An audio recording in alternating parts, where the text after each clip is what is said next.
Mwanafunzi mmoja ameaga dunia huku wengine 11 wakijeruhiwa baada ya kuanguka ndani ya shimo la maji taka baada ya sehemu ya juu ya shimo hilo kuporomoka walipokuwa wakisubiri msafara wa Rais William Ruto. Rais Ruto aliyekuwa akielekea katika shule ya upili ya wasichana ya Kapsabet alilazimika kukatiza safari yake kwa muda na kuwahutubia wanafunzi wa shule hiyo, akitoa pole kwa waathiriwa na baadaye kuahidi shilingi milioni 5 kwa ajili ya miradi ya maendeleo ya shule hiyo. James Mwangi na kina cha taarifa ile.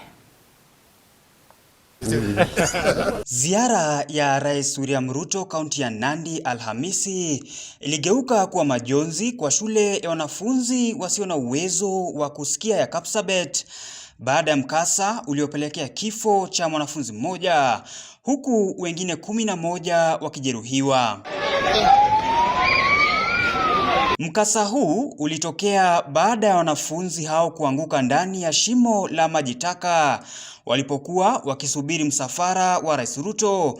11 waliojeruhiwa wakipelekwa katika hospitali ya rufaa ya Kapsabet ili kupata huduma za matibabu. Najua kuna wanafunzi hapa walikuja kutuangalia na kutukaribisha katika sehemu hii. Poleni kwa ile ajali kidogo imetokea hapa. Tutashughulika na hiyo maneno. Kutokana na haya, Rais William Ruto alilazimika kukatiza safari yake kwa muda na kuwahutubia wanafunzi wa shule hiyo na kutoa pole kwa waathiriwa huku akitoa shilingi milioni 5 kwa ajili ya maendeleo ya shule hiyo. Na kwa sababu nimefika hapa, nataka kusema pole sana kwa wale watoto walipata ajali, na county government na wale wengine wote watashughulika na hiyo kazi.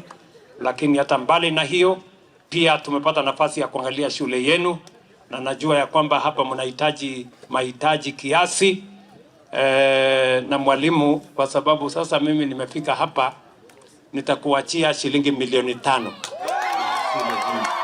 Rais Ruto aliendeleza ziara yake na kuzuru shule ya upili ya wavulana pamoja na wasichana ya Kapsabet na baadaye kuwahutubia wananchi eneo la Chepcherit, ambapo ameendelea kuukosoa upinzani akidai kuwa wao sio tishio kwake katika uchaguzi mkuu ujao. Wale majamaa wengine ni mafala, hawana mpango yoyote, hawajui ajira inapangwa namna gani, hawajui UHC inapangwa namna gani, hawana mpango ya ajira ya hawa vijana, hawana mpango ya elimu ya watoto wetu.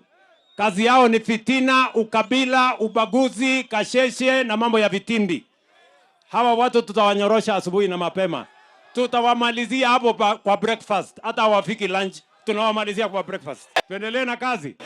Kwa hivyo nyinyi mnasemaje? Ati mnasemaje? James Mwangi, Undugu TV.